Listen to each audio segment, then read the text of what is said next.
Hi there, it's Jana Eubank. Welcome back to my channel.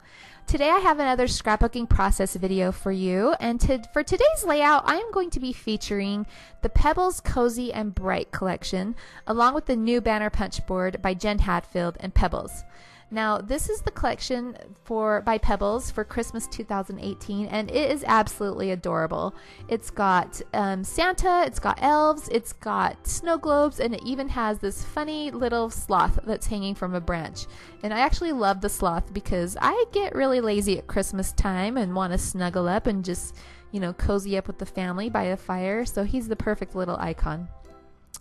Now I'm using this banner punch board in my very favorite way, and that is to notch or to fishtail the ends of pattern paper strips to use in my scrapbooking designs.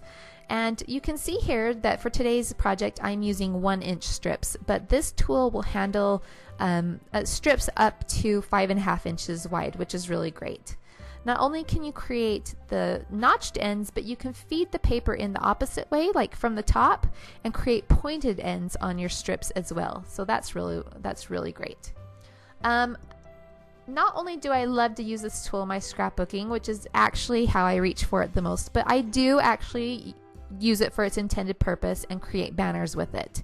So if I've got a celebration or I need a corner to be filled out a little bit more with my holiday decorations, maybe I just need a pop of color, what I will do is grab several pattern papers and just quickly make a banner and throw that up there either on my mantle or across the top of a window, or maybe along the front of a sideboard or the front of a dessert table at a celebration. And it's just the perfect quick and easy way to add some color and fun and whimsy. So be sure to do that. Be sure to try that.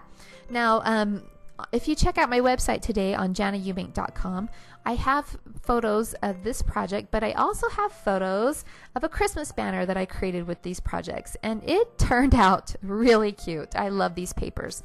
So be sure to stop by and check that out. Okay, so for today's scrapbook page, I am using these cell phone shots. These are just some quick snapshots that I took of my family while we were out on a holiday little holiday tradition. What we like to do each year is just go see a movie together as a family. And this particular year was actually back in 2012, and we had just seen the movie Wreck-It Ralph. Now, I find that kind of ironic because it is now 2018 and it's Christmas time, and there's another Wreck-It Ralph movie out, so maybe we'll have to go see that one this year. I don't know. But we had seen this movie at a place called Station Park in Farmington, Utah, and it is the most beautiful shopping complex. After we saw the movie, we came out and we decided to walk around the grounds. And what's really fun about that place is that it feels like you're in a Hallmark movie. Like, it is decked out. All the trees have glittering lights in them. There's an ice skating rink with ice skaters.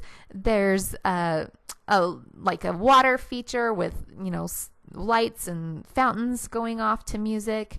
And then there's fireplaces everywhere. It's just really pretty magical. And it feels like you're in a Hallmark movie. I love it. So anyway, the title I had chose to do for this page is Dressed in Holiday Style.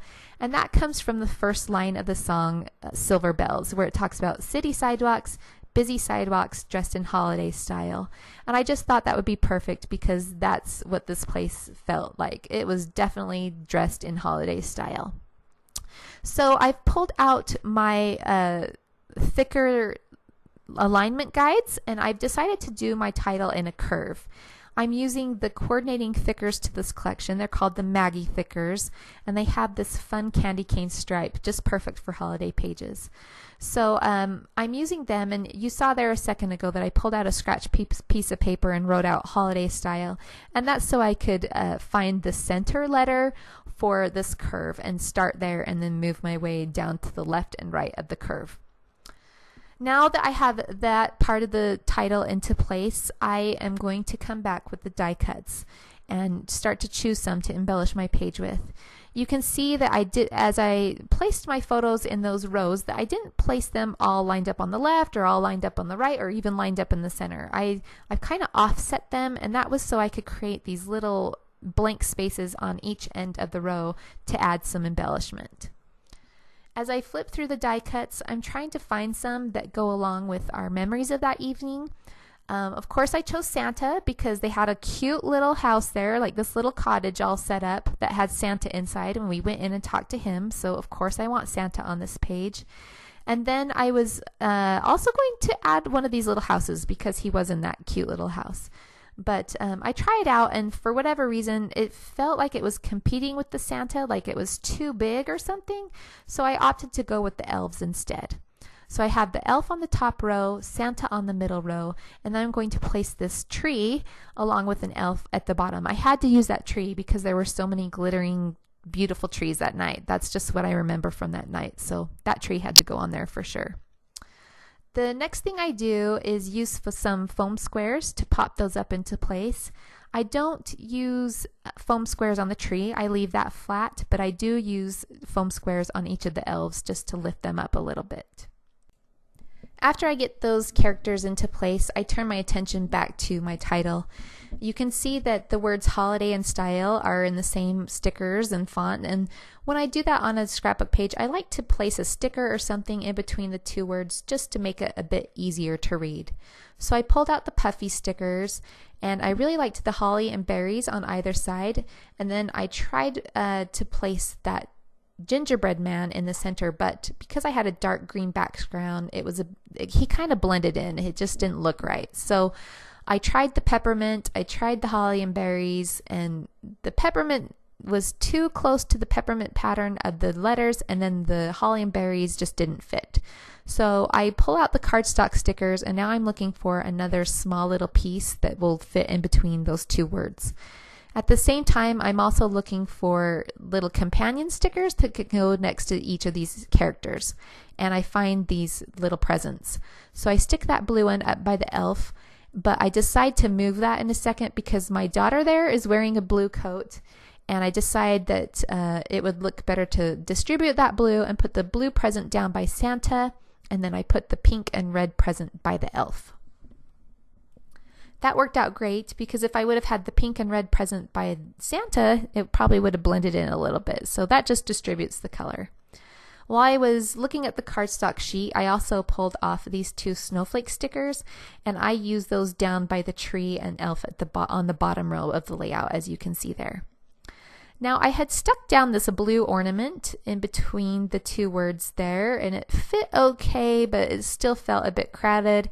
And it just, I don't know, it just felt like a circle just plopped on there. So I do end up taking it off and moving back to the Puffy stickers. You can see that I took one of those cute little Puffy candy canes and put it in the hand of the elf on the top row. And at this point I noticed, you know what, I think that H is lower than the E. And I pulled out my grid ruler, and in fact it was. So I brought out the curve tool again, the alignment tool, and moved all my letters over, which was great because that gave me more space in between the two words, and now that holly sticker just fits there perfectly. And I think it looks the best. It's nice and bright and just pops.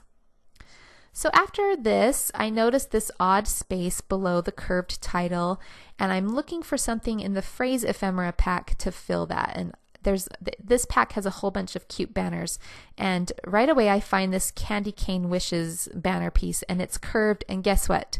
The curve matches my curved title perfectly, which was so awesome. Now you can't see this, but I also found another curved piece that's actually curving the opposite way, and it says fa la la la, and I placed that down on the bottom row below the tree and the elf, which looks great because he's just kind of standing there on that banner. So now I'm going to complete the title. I pull out this alphabet die, and this is an old one by Lifestyle Crafts, which was actually Quick Cuts before then. So these are some old dies, but this font is called Lemon Drop, and I'm using it to finish out the title by doing the phrase along the top. And I love the font. It just looks very Christmas, very holiday, kind of like Santa's workshop letters. I don't know, it just looks great. So it worked perfectly here. I'm following the curve of the letters, and I get those glued into place and add some white stitching around the edge of the layout. Now this layout is really close to being done. I just needed to find some spots to journal, so I pull out this circle journaling stamp that I had in my stash, and This looks like one that was probably by Scenic Route. I don't think it was, but anyway, it's really old. It's probably from like 2010. And then unfortunately back then, when I bought clear stamps, I pulled them off and I separated the images into categories instead of by sets. So I don't know the manufacturer. But anyway, this circle stamp worked perfectly here, and it's the perfect amount of journaling and just tucks in nicely there by Santa and by the elf. Now the final thing I do is to add some red gems. I think every Christmas page needs red gems. And so these I just picked up at Michael's. Whenever I see red gems there, I grab them because they're great for Christmas, they're great for Valentine's Day, they're great for the 4th of July, and they just add that nice sparkly finishing touch. So I get some jewels into place, and then that will finish out the layout. Again, be sure to check out my website at janayoubank.com. You will see final shots of this that you can save if you'd like to refer to later. I will also have some close-up images at the end for you to see the details. And you can also see the Christmas banner that I created with the Cozy and Bright collection and the banner punch board by Jen Hadfield and Pebbles. It's a great tool. I hope you add it to your stash. It's one that I use often, both in my everyday scrapbooking and in my parties and celebrations. And I hope you pick yourself one up. Anyway, Merry Christmas, and we'll see you again soon.